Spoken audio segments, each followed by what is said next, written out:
So next up is the sheet. I don't really know what that was, but I heard that it was already treated with some of these things, and as you can tell, it's still pretty visible.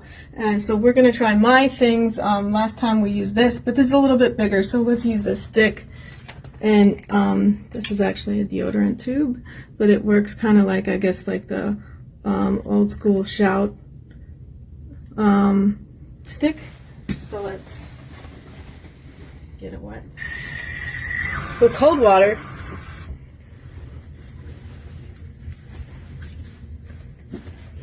And then rub it on. You can see it starting to come off of the stick and go onto the sheet.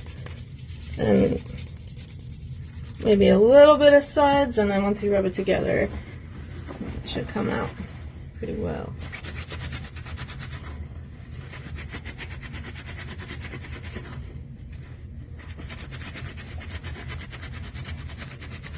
And this is a stain that was already caked on, that didn't come off after it was treated with